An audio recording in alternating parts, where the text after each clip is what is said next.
A'udzu billahi minasyaitonir rajim. Bismillahirrahmanirrahim. Alhamdulillahirabbil alamin. Allahumma shalli ala sayyidina Muhammad salatan taj'aluna biha min ahlil ilmi zahira wa batina wa tahsyuruna bi ibadikas salihin fi dunyana wa ukhrana wa ala alihi wa sahbihi wa sallim. Rabbi syrah li sadri wa yassir li amri wahlul 'uqdatam min lisani yafqahu qawli. Qala al-muallif rahimahullah wa nafa'ana bi 'ulumi ya rabbil alamin. Subhanaka la ilma lana illa ma 'allamtana innaka antal alimul hakim. Bermula pelajaran yang ke-38, Bai'atul Aqabatil Ula. Itu perjanjian Aqabah yang pertama. Perjanjian orang-orang yang ingin masuk Islam dengan Rasulullah. Fissanati tsaniyati, pada tahun fissanati tsaniyata asyarata, pada tahun ke-12, qadima isna asyara rajulan, masuklah 12 orang, apa ianya 12 rajulan laki-laki, min Arabil Madinati, dari orang Arab Madinah. Nah, pada tahun ke-12, bukan 12 hijrah, tapi 12 dari kenabian, karena Rasulullah belum hijrah ke Madinah. Ada 12 orang laki-laki yang masuk. Mereka ini dari orang-orang Arab Madinah, dari kabilah Aus dan dari kabilah Aus dan Khazraj, ya, di kabilah Aus dan Khazraj.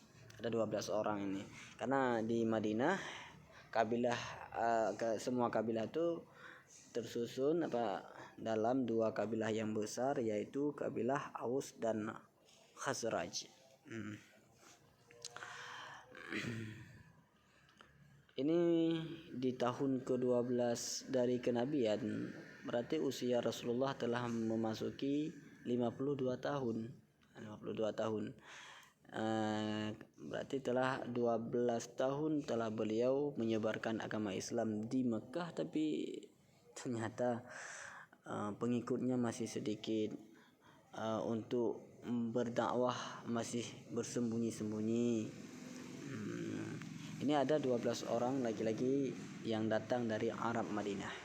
Fajtama'u bir rasuli, maka berkumpullah mereka dengan Rasul sallallahu alaihi wasallam indal Aqabatil Ula, di sisi Aqabah yang pertama.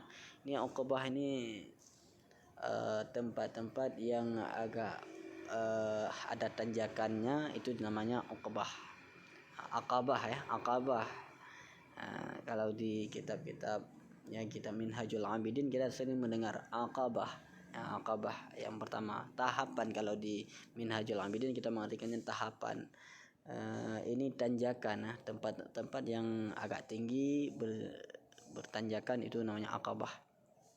Wabay'u, dan membaiat oleh mereka, berjanji setia oleh mereka 12 orang ini, alal islami, di atas Islam. Artinya mereka berjanji setia untuk masuk Islam dan juga mensyiarkan agama Islam, membantu Rasulullah dalam perjuangan.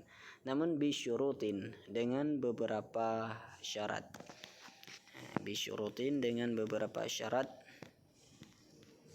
Kita lihat apa saja syarat yang mereka kemukakan. Ala alla yusyriku billahi syai'an, di atas bahwa tidak mensyarikatkan oleh mereka dengan Allah syai'an, akan sesuatu. Rasulullah menegaskan kepada mereka, kalian ingin masuk Islam, ya, lakukan ini beberapa syarat ini. Pertama, la yusyriku billahi syai'an, kalian tidak boleh mensyarikatkan Allah dengan sesuatu apapun yang selain Allah. Wala yusriku, dan tidak mencuri mereka berjanji tidak akan mencuri. Wala yasnu, dan mereka tidak akan berzina, karena perzinaan di masa era jahiliyah itu sangat banyak orang-orang lakukan. wala yaqtulu auladahum, dan tidak membunuh oleh mereka akan anak-anak mereka. Mereka juga berjanji setia tidak akan membunuh anak-anak mereka, karena kebiasaan orang-orang Arab ketika itu adalah membunuh anak jika anak yang lahir itu bukan anak perempuan, bukan anak laki-laki tapi anak perempuan. Jika yang lahir anak perempuan, mereka membunuhnya karena itu mereka anggap sebagai aib, sebagai kekurangan di dalam keluarga. Walayatu, dan tidak mendatangkan oleh mereka bibuhtani, dengan kebohongan. Mereka tidak boleh berbohong. Yaftarunahu baina aidihim wa arjulihim, yang mengada-ngada oleh mereka akannya kebohongan di hadapan antara kaki mereka dan antara tangan mereka dan kaki mereka. Sebenarnya baina aidihim wa arjulihim artinya ini merupakan hadapan, di hadapan mereka maksudnya. Wala ya'sau, dan mereka tidak maksiat fi ma'rufin, pada yang diperintahkan. Mereka juga berjanji tidak akan maksiat kepada apa saja yang telah Allah perintahkan. Fain aufu falahumul jannah, maka jika melakukan oleh mereka falahumul jannah, niscaya maka sabit bagi mereka al jannatu, itu syurga. Rasulullah menjanjikan jika kalian melakukan apa yang telah kita sepakati, maka kalian akan mendapatkan balasan yang sangat-sangat baik, yaitu syurga. Wa in asabu min zalika syai'an, dan jika asabu menimpalah mereka ataupun melakukan oleh mereka demikian syai'an, akan sesuatu menimpa, ini seolah-olah ini merupakan musibah. Seandainya wa in asabu min zalika syai'an, seandainya mereka menimpa daripada demikian akan sesuatu, artinya mereka melanggar mereka melanggar sesuatu.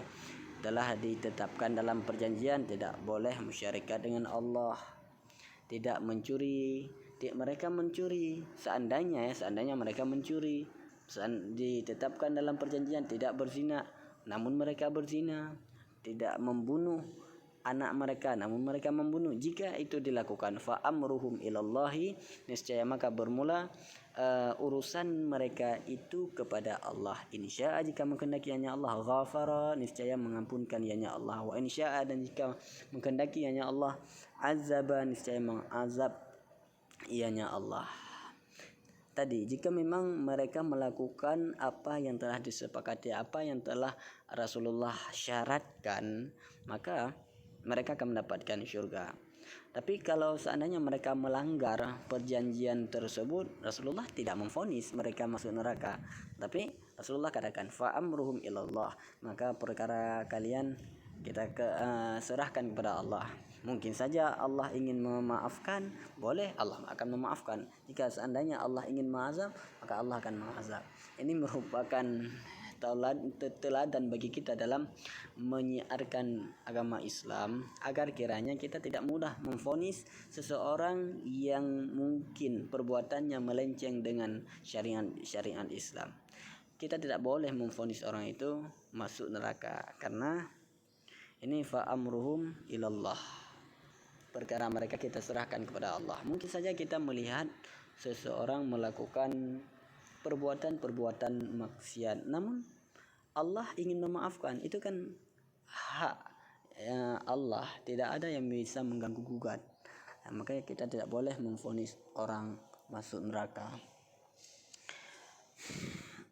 Walamma, dan manakala raja'u, kembalilah mereka ila biladihim, kepada negeri mereka, artinya mereka kembali ke Madinah, ke Yasrib. Arsala ma'ahum, niscaya mengirim ianya Rasulullah ma'ahum, beserta mereka, ar-rasula, ar-rasula, ini bukan ar-rasul karena ini maf'ul daripada arsala, tentu harus kita baca fathah rasula, bukan rasulu. Arsala, niscaya mengutus ianya Rasulullah ma'ahum, beserta mereka, ar-rasula, akan seorang utusan.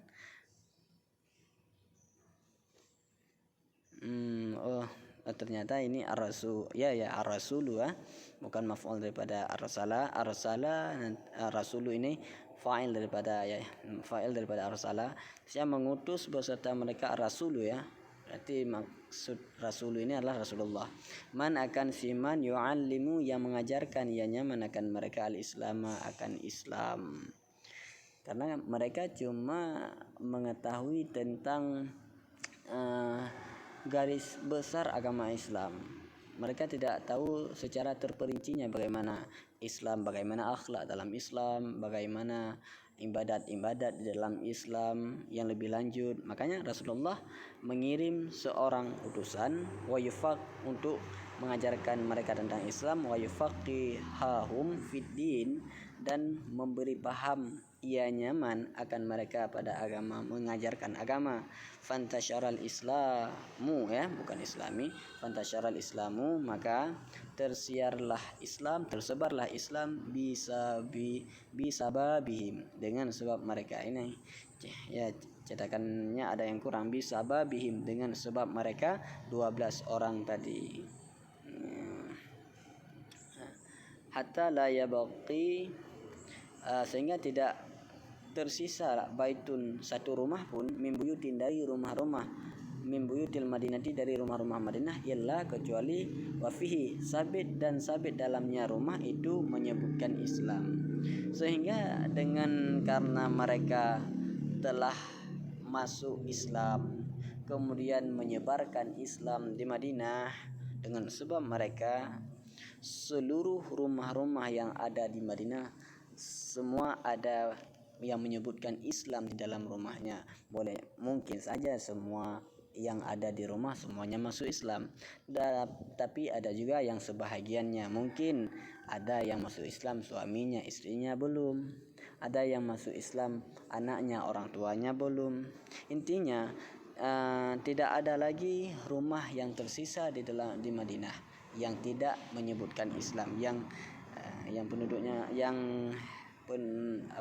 punya rumahnya belum Islam. Semuanya sudah ada yang Islam. Siapa yang Rasulullah utus ya?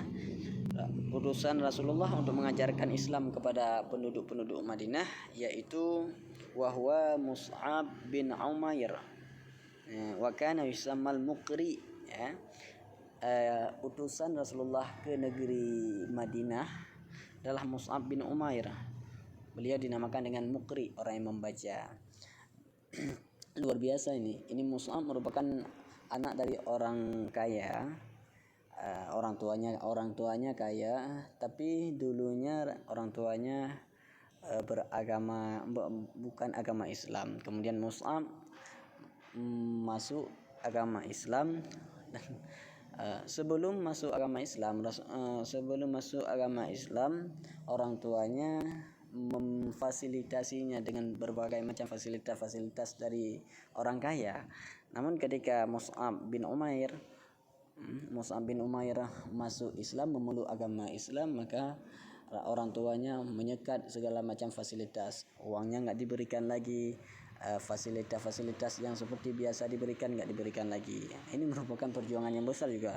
Mus'ab bin Umair harus melawan keinginan orang tua agar bisa menuruti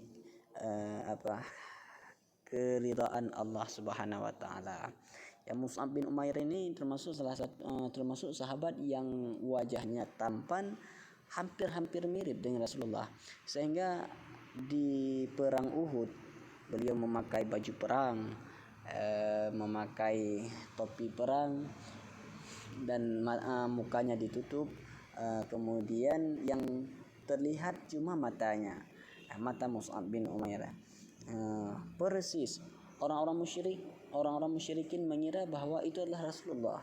Sehingga ketika Mus'ab terbunuh di perang Uhud, ada sebahagian yang mengira, orang-orang musyrik mengira bahwa yang terbunuh itu Muhammad itu yang terbunuh, berarti Muhammad sudah terbunuh.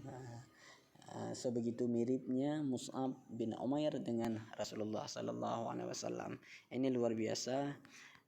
Beliau merupakan pembawa agama Islam ke Arab Madinah. Wallahu a'lam bishawab wa ilahil marji' wal ma'ab.